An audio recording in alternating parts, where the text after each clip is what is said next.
petition at the High Court in Nakuru against the county government, executive member of finance and the county assembly for lack of public participation in the budget making process.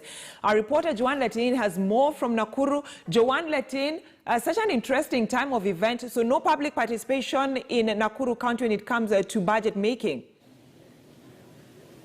Well, a very good morning to you, Brenda. Well, this man, Mr. Laban, is arguing that there was no public participation in the budget-making process. Remember, the Constitution actually stipulates that the public should be involved in the budget-making process because they are a major part in the budget-making process. But allow me now to give him space to speak on this. Thank you, sir, for joining us. Let's go directly to the importance of the budget-making process in terms of public participation. Okay, I'm Laban Omsundi. Kwa mtaani wananitanga the Mtata of Nakuru. Now, it came to attention that there was no public participation on at ward level. So we wrote a letter to the Minister for Finance and the County Assembly to inform them that they must come up with some proactive ways to make sure that there's qualitative and quantitative public participation in the budget-making process. But they never responded to us. This informed us to seek some legal actions in the court of law. And we met that petition in the High Court of Nakuru. It has been accepted and received, and we are waiting for the direction. The direction has been given to serve the respondent. Now, speaking about that, the County Assembly will argue that they spoke to the people through radios, through the newspapers, and also online, asking them to send memorandum. What do you have to say about this?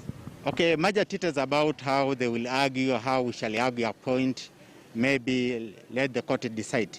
I would not like to move furthermore into the details of the case and how we shall present our case, because it's something that was already in the High Court before the judge. In your petition, you mentioned that you are fearing that probably the budget-making process was being mutilated. Expound on this. There's that fear that the end result of the entire budget-making process may not reflect what the Mwananchi want, what the ordinary Mwananchi is. That is what our fear, what is informing our fear to present that petition to the High. If you are to advise the government in terms of COVID-19, remember people are not supposed to be in a place at some point. What would you tell them in terms of public participation? There are several ways of engaging people. I'm meant to inform that the county government came up with a committee at ward level to identify the beneficiaries of the relief food for the COVID-19.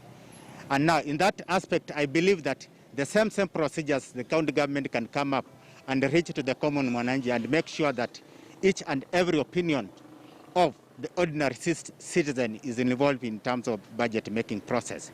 Now, when you look at the other counties like Turkana, they created WhatsApp at ward level. And now the views of the ordinary Mwananchi were incorporated.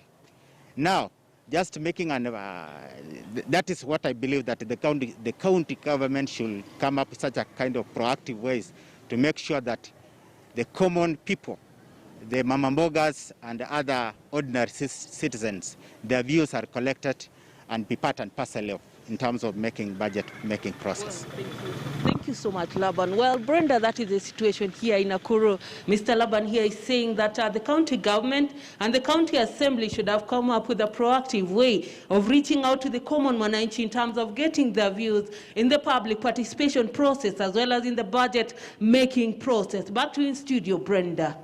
Joanne Latin, thank you so much. And that's read by my colleague Joanne Latin from Nakuru County. Brings me to the end of KTN News Center. Thank you so much for watching. I see you again tomorrow, same time, same place.